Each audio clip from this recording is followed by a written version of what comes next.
Sejam todos bem-vindos ao canal Escola Dominical Brasil. Meu nome é Vanderlei Claudiano. Mandar um forte abraço aí pro meu amigo Jason, que compartilhou a mensagem ontem aqui do Vem Segue. Ele falou sobre lembretes, né? E na nossa vida é cheia de lembretes para nós lembrarmos dos convênios que nós fazemos com o Senhor. Então foi uma mensagem bem importante. Hoje eu vou falar um pouquinho sobre alguns lembretes que nós devemos ter também em nossa vida para nos lembrar do Senhor e lembrar dos convênios que nós fazemos. Eu estou falando aqui do capítulo 28 de Gênesis, tá bom? Eu vou compartilhar com vocês aqui uma história a partir do versículo 10. O que está acontecendo aqui? Jacó, ele parte para Arã ali, para Padã-Arã, para ter uma noiva, né? Ele vai buscar um casamento ali. E ele viaja pelo deserto e chegando à noite ali, quando o sol se põe, né? Ele então procura um lugar para descansar. E na escritura aqui diz que ele, dependendo da tradução da sua escritura, vai estar que ele pegou uma pedra e colocou como travesseiro para que ele possa dormir, tá bom? Mas algumas outras traduções, né, fala sobre que ele colocou como cabeceira, né, a cabeça como cabeceira ali, né, pegou uma pedra e colocou como cabeceira. Cabeceira é um pouco mais inclinada, né, seria como se ele estivesse dormindo ali numa pedra grande, né, aí a gente já não imagina uma pedra tão pequena, que encoste as costas e vai até a cabeça ali, como se ele estivesse dormindo numa poltrona reclinada ali, tá bom? Eu acredito que é mais ou menos por essa parte aí. Ele foi então e ele começou a dormir, né, nessa cidade que ele chegou chamada Luz, né? Era um deserto, mas esse lugar era chamada Luz, o nome desse local. E ali ele teve um sonho, e é sobre esse sonho que eu quero compartilhar com vocês, que foi uma revelação que Deus deu para ele. E nessa revelação existem promessas para ele, tá bom? Então nós vamos estar vendo sobre essas promessas que Deus fez a ele por meio desse sonho, por meio de revelação. Vou começar aqui compartilhando o versículo 12, que já é o início do sonho de Jacó. Ele diz assim, ó: E sonhou, eis que uma escada estava posta na terra, cujo topo tocava os céus, e eis que os anjos de Deus subiam e desciam por elas. E eis que o Senhor estava em cima dela, e disse: Eu sou o Senhor Deus de Abraão, teu pai, o Deus de Isaque. Esta terra em que está deitado darei a ti e à tua semente. Então podemos ver que ele teve um sonho, e nesse sonho ele sonhou que ele viu uma escada que era da terra, e ela ia subindo até o céu ali, tá bom? E lá no topo dessa escada estava o Senhor, bom? Aqui no próprio Gênesis capítulo 28 não tem a interpretação desse sonho, mas nós podemos fazer uma interpretação à luz do que nós já sabemos, tá bom? Para dar significado a esse sonho. Aliás, era uma revelação, então tinha um significado. Então, por exemplo, ele viu uma escada e no topo dessa escada estava o Senhor. Bom, então, significa que para chegar até o Senhor, a pessoa precisa galgar, caminhar essa escada, subir essa escada. Então, a escada, ela simboliza convênios que nós fazemos com o Senhor. É por meio dos convênios que nós nos aproximamos do Senhor. Tá bom? É o único jeito de nós chegarmos até Ele. Então, temos que ser batizados, receber o Espírito Santo, ir ao templo, né, para os homens receber o sacerdócio. Então, cada ordenança que nós fazemos do convênio é um degrau da escada que nós vamos subindo ali para estar junto com o Senhor. Então, nesse sonho, ele viu o Senhor, viu essa escada. Muito interessante também que essa escada, né, por ela descia anjos e subia. Isso significa também a ministração de anjos aqui na terra para nos ajudar. Tá bom? Então nós temos direito à ministração de anjos. O Senhor, ele envia os seus anjos diante de nós para nos ajudar nessa caminhada que nós temos que fazer para voltar à presença dele. Possivelmente pode ser um anjo físico, alguém que nos ajude, né? Por exemplo, alguém pode levar um saco de laranja até a sua casa aí, né? Dependendo da situação que você precisa. Eu tô falando um saco de laranja porque numa aula ontem cedo, uma irmã falou que um irmão que levou, né, um saco de laranja ali foi como um anjo na vida dela ali, por causa que era o momento que ela estava confinada com o marido ali, não podia sair, eles tinham dinheiro, mas não tinham como sair para comprar. Então apareceu ali esses anjos para levar esse saco de laranja. Então os anjos são pessoas terrestres, mas aqui também está falando sobre seres angelicais, seres que nós não podemos ver, mas que realmente estão aqui para nos ajudar, tá bom? Então, mostra que nesse caminho também temos anjos para nos ajudar a voltar à presença de Deus, para nos ministrar. E eu achei bem interessante isso. Outra coisa também é que essa escada, né, não é uma escada rolante como nós temos no shopping, né, que você pisa no primeiro degrau ali, a escada vai subindo sozinha e vai te levar até o topo. Não, essa escada é necessário esforço para que nós possamos cada vez dar um passo de cada vez nos convênios do Senhor, ser fiel para chegar até em cima, tá bom? Então até aqui essa parte ela é bem importante sobre esse sonho. Depois o Senhor fala a Jacó falando do convênio, né? Que por meio da semente dele, todas as famílias da terra seriam abençoadas. Isso significa que era por meio do sacerdócio, que por meio da linhagem de Jacó, a linhagem de Jacó teria o sacerdócio para ministrar as ordenanças salvadoras a essas pessoas. Então por isso que o Senhor fala que por meio da linhagem dele, todas as famílias da terra seriam abençoadas, ou seja, por meio desse sacerdócio. Continuando aqui no versículo 15, diz o seguinte: Eis que estou contigo, e te guardarei por onde quer que fores, e te farei retornar a essa terra, porque não te deixarei até que haja feito o que te disse. Bom, na tradução no hebraico, né, dá para a pessoa traduzir como o Senhor está contigo, tanto como lá no topo da escada, como se estivesse contigo do lado também. E eu gosto dessa tradução aqui, como se estivesse do lado. Então eu não imagino o Senhor, Jesus Cristo, lá em cima, no topo dessa escada, lá de cima acenando e dizendo: vem para cá, dá mais um passo, você consegue. Eu realmente imagino ele do nosso lado, ele está disposto a vir aqui e nos ajudar a galgar, a caminhar nessas escadas para que nós possamos voltar, ou seja, lado a lado.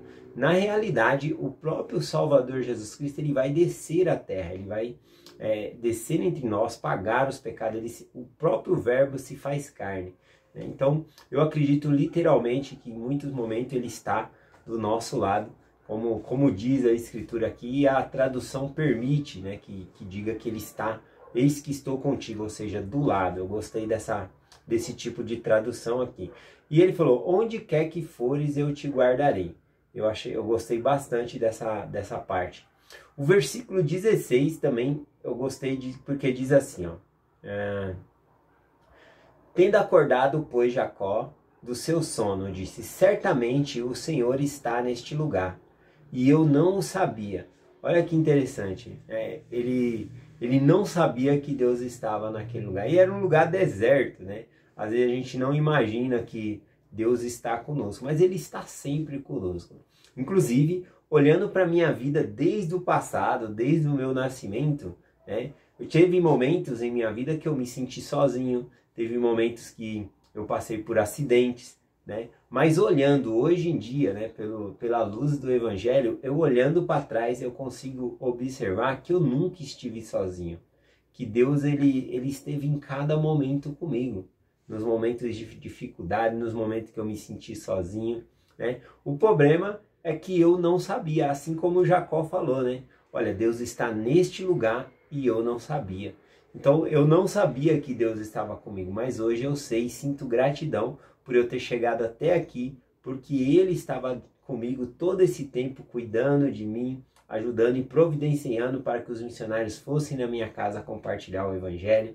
Então isso é uma ideia fantástica. Se você não reconhece que Deus ele esteve com você até esse dado momento, desde quando você nasceu, não se preocupe, você vai reconhecer isso no futuro. Tá bom? O conhecimento do Evangelho vai te mostrar que Deus ele sempre esteve contigo. Continuando aqui, né, o versículo 17, 18 e o 19, ele faz o seguinte: ele fala que o lugar daquele lugar antes que ele estava era Luz, o nome daquele lugar, e ele põe um novo nome naquele lugar chamado Betel. E Betel em hebraico significa casa de Deus. Tá bom? Então naquele lugar ele enxergou ali como se fosse uma casa de Deus. O que é uma casa de Deus? É um templo. Bom, então ele imaginou aquele lugar como um templo. Então ele pega aquela cabeceira, aquela pedra grande que ele estava deitado, e ele coloca ela na vertical, em pé, né? Ele escora ela ali, e aí ele derrama azeite sobre aquela pedra e unge ela ali e chama aquele local Betel, tá bom? Ele faz como se fosse um altar ali. Então ele chama aquele lugar de templo. Bom, antes de vir para Harã, ali nesse lugar, ele recebeu uma bênção do pai dele. Eu acredito que ele recebeu o sacerdócio naquele momento. Então agora, nesse momento, ele usa esse sacerdócio e abençoa ali, unge aquela pedra para servir como templo de Deus. Lembrando que no passado, né, nessa época aqui, ainda não existia templos, né? Os templos eram montanhas ou também altares que eram levantados, né? Abraão levantou o altar, Isaac, que tinha o sacerdócio, levantou o altar, e agora Jacó, que também tem o sacerdócio, ele tem essa autoridade para levantar o altar e adorar ao Senhor. Bom, continuando aqui, né, falando sobre o versículo 20, 21 e o 22. Eu vou ler aqui, diz assim, ó: E Jacó fez voto dizendo: Se Deus for comigo, né, e me guardardes nessa viagem que faço, e me der pão para comer e roupa para vestir. Bom, bem interessante esse versículo 20 aqui, porque ele faz um voto, um compromisso com Deus ali, um convênio, tá bom? E nesse versículo 20 aqui, quando ele diz assim, se Deus for comigo, né? A outra tradução no hebraico aqui que permite dizer o seguinte, eu peguei a tradução aqui que diz assim: já que Deus é comigo. Então eu estou imaginando aqui Jacó dizendo assim, se Deus é comigo, então eu vou fazer esse convênio com ele. Se, né? Mas a tradução permite dizer já que. Então, já que Deus é comigo, eu estou fazendo convênio com ele. Porque Deus está comigo, ele prometeu que estaria comigo, que me guardaria nessa viagem e voltaria. E aí ele pede algumas coisas para Deus. Ele fala, se Deus ele me der pão para comer, que pão, né? O pão da vida. Ou seja, se ele me der sustento, né? Se Deus me der sustento. E aí ele falou aqui, e se ele me der roupas para vestir, que tipo de roupas é essa? Ele acabou de falar que aquele lugar era um templo. Então, como este é um sonho que ele tinha tido, né? Ele está recebendo promessas. Nós não temos o texto completo, Moisés ele não colocou a história completa aqui, mas o Senhor deve ter falado muitas coisas para ele ali naquele sonho. Então quando ele acorda, ele fala, se o Senhor me der roupas para vestir, simboliza vestes do convênio que ele iria receber. Era uma promessa. Assim como nós entramos na igreja. Nós entramos na igreja, o primeiro compromisso é o batismo e tem os degraus para nós ir caminhando e chegar até o templo, né? E tal como no Velho Testamento aqui, a gente vai ler muito sobre isso, sobre a casa de Israel lavar as suas vestes, então está falando roupas de convênios, né? E essas roupas servem como lembretes, era para os israelitas lembrar que eles haviam feito convênio com Deus, lembretes aí, lembrando da aula que o Genderson, né? O Jason, né? O meu amigo Jason aí, ele compartilhou muito bem, tá bom? Então, muito obrigado por ter compartilhado sobre esses lembretes. E esse tipo de roupa também é um lembrete desse convênio que nós fazemos com Deus, que ele colocou aqui, tá bom? Então, é interessante essa parte que ele falou aqui. Eu vou terminar aqui com essa parte que ele fala aqui, que ele colocou a pedra como coluna, né? E aí, então, ele fez convênio com Deus de tudo que ele recebesse, ele devolver o dízimo do Senhor. Bom, nós temos o dízimo, a palavra dízimo aqui no capítulo 28 de Gênesis, mas ele aparece primeiro lá no capítulo 14 de Gênesis, quando Abraão ele paga dízimo a Melquisedeque, tá bom? Então, não é explicado quando foi inserido a lei do dízimo, mas a gente pode ver que ela já existia ali antes mesmo de Abraão, tá bom? Que é um mandamento do Senhor aí. E lembrando que aqui, Jacó ele não havia passado no templo, ele estava recebendo uma promessa de passar no templo, fazer convênios, receber suas vestes, então ele tá recebendo uma promessa. E aí ele faz esse compromisso de guardar, ou seja, a lei do dízimo, de tudo que ele receber e devolver ao Senhor ali. Tá bom? Mas quando passamos ao templo, aí existe realmente uma consagração.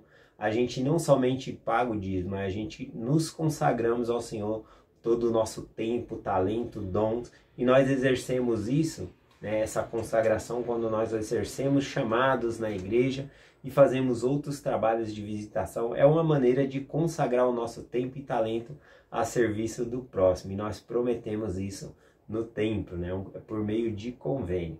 Então, antes do templo, a lei do dízimo. Depois do templo é uma lei da consagração, realmente, o que for pedido para nós, nós vamos estar fazendo convênio de obedecer à lei do Senhor. Eu deixo essa mensagem com vocês, lembrando que todos esses convênios que Jacó, ele promete que vai fazer ao Senhor, né, são lembretes e degraus que nós devemos fazer, ou seja, andar para voltar à presença de Deus. Eu deixo essa mensagem com vocês, em nome de Jesus Cristo. Amém. Até amanhã.